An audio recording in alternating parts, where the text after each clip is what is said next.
हूँ जरदारी साहब का, जो उन्होंने मीडिया के सामने थे, वो कहते हैं आप उन्होंने वो हमें बता के गए थे। आप जॉइंट स्टेटमेंट पढ़े ना, क्या है उसमें? जॉइंट स्टेटमेंट में ये आया है कि डेविड कैमरून ने सराहा है पाकिस्तान की काविशों को, जो पाकिस्तान ने दहशतगर्दी के हवाले से की है। पहले भी सराहते रहे। एक डेमोक्रेटिक गवर्नमेंट की जो काविशें रही हैं, मिलिट्री की, सिविल एडमिनिस्ट्रेशन की और लोगों की। नथिंग न्यू अबाउट इट, कुछ नया है ही नहीं इसमें।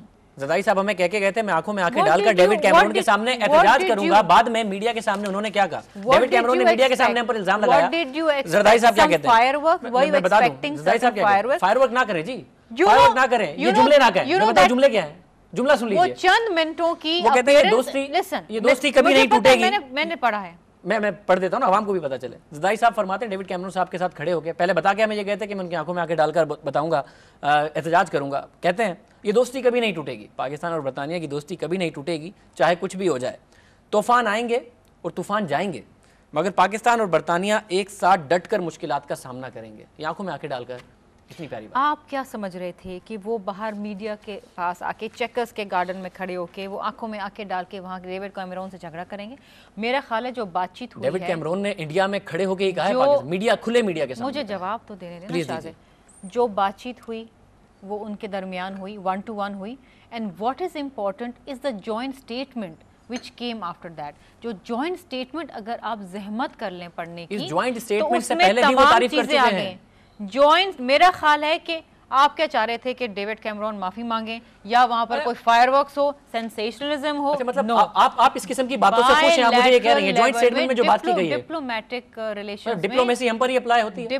जब मनमोहन सिंह साहब मेरे ख्याल है कि डिप्लोमेसी की ये कामयाबी है कि जो जॉइंट स्टेटमेंट आया जिसके अंदर वो स्टेटमेंट आया है। अच्छा, आप ये कह रही हैं कि पाकिस्तान की तारीफ करके, पाकिस्तान की तारीफ करके कुछ भी कह दिया जाएगा। Terror is concerned. What I am saying is you are happy कि पाकिस्तान की तारीफ करें, उसके बाद पाकिस्तान को कुछ भी कह दें।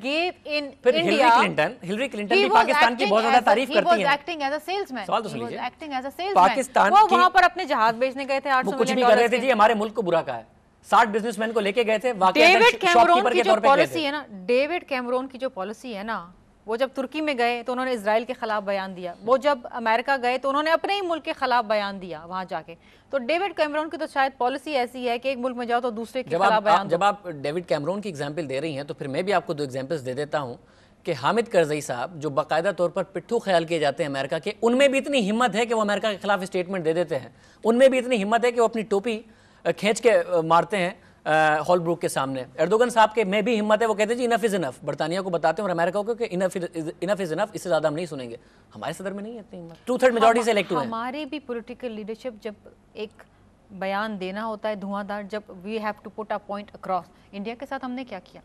हमने डायलॉग की बात करी। देखें हर जगह पर डिप्लोमेसी थी। देखें, you are not going to dictate the foreign policy, you don't have the mandate. Chief executive is supposed to dictate foreign policy which he is not. सदर साहब गए, हेड ऑफ स्टेट। मेरा ख्याल है कि वो आपसे मुझसे बेहतर समझते हैं कि फॉरेन पॉलिसी को किस तरह डिक्टेट करना चाहिए, क्या फॉरेन पॉलिसी मुरतब होनी चाहिए, किस तरीके से डिप्लोमेटिक लेवल पे, बायलैटरल लेवल पे बात होनी चाहिए। देखिए ना शाह, हमारे फॉरेन मिनिस्टर से भी ज्यादा समझते हैं बिकॉज़ शाह महमूद कुरैशी ये ना मैंडेट आपके पास है ना मेरे पास है। शाह महमूद कुरैशी के पास है। लेट्स नॉट, देखिए शाह महमूद कुरैशी के पास है, why is he silent? Political बोल क्यों नहीं रहे कुछ? जहाँ जब शाह महमूद कुरैशी साहब बोलते हैं तो वहां पर भी आप लोगों को अगर कुछ गलत बोलेंगे तो जी कुछ ना कुछ तो करेंगे। वो कह दिया। मुझे बात बताइए, आर यू हैप्पी? इंडिया के बारे में ये कह दिया। आप इस चीज से खुश हैं? मतलब आपने मुझे, क्योंकि आप स्टेटमेंट बता रही हैं ना कि जॉइंट स्टेटमेंट देखिए जिसमें पाकिस्तान को सराहा गया है। हिलरी क्लिंटन भी पाकिस्तान की बड़ी तारीफ करती हैं कि जी हम पाकिस्तान की फौज की बड़ी तारीफ करते हैं, पाकिस्तान की डेमोक्रेटिक हुकूमत की बड़ी तारीफ करते हैं, पाकिस्तान की अवाम की कुर्बानियों को सराहते हैं। फिर साथ में एक जुमला लगाती हैं, मगर मैं मान नहीं सकती कि पाकिस्तान की हुकूमत में ऐसे अनासिर मौजूद नहीं हैं जिन्हें अलकायदा का और उसामा बिन लादेन का नहीं पता। मतलब यू आर हैप्पी कि पाकिस्तान की 2 तारीफें करें और एक अच्छा खासा पॉइंट पाकिस्तान पर मार दें, चाहे वो डेविड कैमरून हो या फिर हिलरी क्लिंटन हो। It doesn't make a difference for you. You know Shahzeb, these are pressure building tactics, क्योंकि अमेरिका हमेशा हमें कहता है डू मोर। हमें अमेरिका की जरूरत है या अमेरिका की हमें? मेरा ख्याल है कि इस वक्त दोनों को एक दूसरे की दोनों की जरूरत है। वो कह सकते हैं तो हम नहीं कह सकते? अगर वो कह सकते हैं, जब हमें कहना होता है हम कहते भी हैं शाहजेब, ऐसी बात नहीं है। एक बताइए, जहाँ पर हम नहीं, देखें मेरी बात सुने, ये एक बड़ी लंबी डिबेट है। इंडिया के साथ हमारे क्या ताल्लुकात हैं, अफ़गानिस्तान के साथ हमारे क्या ताल्लुकात हैं, और ख़ित्ते में इस रीजन में पाकिस्तान की क्या अहमियत है। मैं आपको सिर्फ एक स्टेटमेंट सदर जरदारी साहब का बताना चाहूँगी कि जापान में डोनर्स कॉन्फ्रेंस थी, if I am not wrong it was in 2009। वहाँ पर प्रेसिडेंट जरदारी साहब ने एक बड़ी अच्छी बात की। उन्होंने कहा कि I am ready to wage this war on terror but this does not end at my border.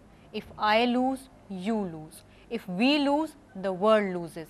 देखें, ये बहुत अहम चीज़ है। इस वक्त अगर आपको दुनिया में अमन चाहिए और ख़ास तौर पे इस रीजन में, तो पाकिस्तान की जो काविशें हैं, जो सर्विसेज हैं, जो कुर्बानियां हैं दहशतगर्दी के हवाले से, उसको दुनिया सराहती है। और आज इंटरनेशनल जो प्लेजेस किए गए हैं पाकिस्तान में एड के हवाले से, the international community must fulfil those pledges. Pledges किए कितने हैं जी? कोalition सपोर्ट फंड है, जितने भी हैं। नहीं, ये सलाब के लिए कितने? बट ये एक बात बताइए, जो जुमला है बड़ा खूबसूरत है कि if I lose you lose and if we lose world loses. बड़ा खूबसूरत जुमला है। इसके आगे ये क्यों नहीं कह देते if I lose you lose, if we lose world loses and don't dare to comment on our government, on our institutions कि वो सपोर्ट करते हैं टेररिज्म को, बिकॉज़ वी आर सफरिंग। वो एफसी पर इल्जाम लगता है विकीलीक्स में, तो एफसी के इंतहाई अच्छे ऑफिसर जो है गयूर साहब, उनको मर्डर किया गया है। आईएसआई पर हमले होते हैं जीएच के ऊपर, ये बता नहीं सकते हम? Shahzeb, I don't think you and I have the mandate to dictate the foreign policy. जिन लोगों का वो काम नहीं कर रहे जी, डिस्कस कर रहे हैं। डिस्कस तो कर सकते हैं, ये मैंडेट है हमारे पास मीडिया में या नहीं? आप अपनी राय का इजहार कर सकते हैं। मैं राय नहीं, मैं तो सवाल पूछ रहा हूँ। मैं अपनी राय का इजहार, मेरा, आप सवाल पूछ रहे हैं, मेरा जवाब ये है कि जिन लोगों को मैंडेट है इसका फॉरेन पॉलिसी को डिक्टेट करने का, वो कर रहे हैं और वो बेहतर समझते हैं, आपसे मुझसे बेहतर समझते हैं, तो let them do their job. जो बेहतर जरदारी साहब अकेले बेहतर समझते हैं, फिर ना इसमें फॉरेन मिनिस्टर होते हैं, जरदारी साहब, आईएसआई के चीफ जाने से इनकार कर देते हैं। Is it all about Zardari Saab? Does he know all about foreign policy? Nobody else in your government? Again, let me come back to that same point कि जब कभी diplomatic relations में bilateral level पे एक drift नजर आता है, वहाँ हमेशा political forces forefront पे आती हैं और जो operational forces होती हैं like the ISI and the army, वो हमेशा back foot पे जाते हैं। Political leadership takes the lead। ये political leadership का काम है, political forces का काम है, operational forces का काम नहीं है। होता है सब कुछ। अगेन ऐसा नहीं होता कि सदर जा रहे हैं, नहीं, आईएसआई चीफ नहीं जा रहे। देखें, आईएसआई चीफ तो जा ही नहीं रहे थे, पहली बात है। आईएसआई के स्पोक्सपर्सन का आपने शायद बयान नहीं देखा? मैंने उनका बयान देखा और मैंने प्राइम मिनिस्टर का भी बयान देखा है कि आईएसआई के चीफ तो नहीं जा रहे थे, वो शायद किसी लेवल पे। प्राइम मिनिस्टर के बयान की क्या क्रेडिबिलिटी रह गई है, क्योंकि उन्होंने कहा था हम आईएसआई का चीफ भेज देंगे इंडिया, उसके बाद नहीं गया। आप मुल्क के चीफ एग्जीक्यूटिव की स्टेटमेंट की अहमियत ही नहीं समझते। तो मैं दो बयान, अगर अहमियत है, उन्होंने कहा था जी हैदराबाद के जिले को मैं कंबाइन करूंगा, उसके बाद मेरे शो में आपकी पार्टी के स्पोक्सपर्सन ने कहा कि वो ऐसे ही बयान दे दिया था, उस बयान को आप सीरियस ना लें। फौजिया साहिबा ने कहा, तो अगर चीफ एग्जीक्यूटिव ऐसे बयान देते हैं जो बाद में वापस हो जाते हैं। फौजिया साहिबा मेरे लिए काबिल एहतराम है, हमारी सेंट्रल इंफॉर्मेशन सेक्रेटरी है पाकिस्तान पीपल्स पार्टी की, लेकिन she is not the spokesperson of the government, she is the spokesperson of the party. Gilani साहब के स्पोक्स पर्सन कोई और है, गवर्नमेंट के स्पोक्स पर्सन कायरा साहब है। अगर उनसे ही स्टेटमेंट आता तो मैं कहती ठीक है। इफ शी इज सेइंग, अगर आप ये कह रहे हैं कि उनका स्टेटमेंट जो है वो फुल एंड फाइनल नहीं है, तो क्या हुआ? बन गया हैदराबाद एक जिला, उन्होंने दिया था ना। आईएसआई चीफ चले गए भारत, नहीं गए। Still we are supposed to take it serious। जिले पे और आईएसआई चीफ के दौरे पे आपने मुझे कहा उनके बयानात को सीरियस नहीं लेते। मैंने उनके दो बयानात दिखाए हैं जो कि अब अगर मैं हैदराबाद डिवीजन के बयान पे जाऊं तो शाज़िब में वहाँ मौजूद थी और मेरा ख्याल है वो बार बार उनका पूरा स्टेटमेंट दिखाया गया, मीडिया ने सुबह से लेके रात तक अगले दिन तक दिखाया। उन्होंने ये बड़े वाज़े तौर पे कहा कि हम अपने इत्तेहादियों को ऑन बोर्ड लेकर फिर ये फैसला करेंगे। ये चीज आप लोग मिस कर जाते हैं। नबील कबूल साहब ने कहा हम उम्मीद करते हैं बैक ट्रैक नहीं करेंगे किसी के दबाव में आके। I don't know what Nabil has said, I mean whatever ये सब आपकी पार्टी से आ रहा है ना जी, ये सब चीजें आपकी पार्टी से आ रही है। मैं किसी पीएमएलएन के लोगों की बात नहीं बता रहा। वो खुद ले लें, लेकिन जो प्राइम मिनिस्टर का जो बयान है, जो पूरा बयान है उनका, आप उनके बयान को आधा ना करें ना, उनका जो पूरा बयान है वो ये है। अगर मैं एक और सवाल करूं प्रेसिडेंट साहब पर, आई होप आप ये नहीं कहेंगे प्रेसिडेंट फोबिया हो गया है।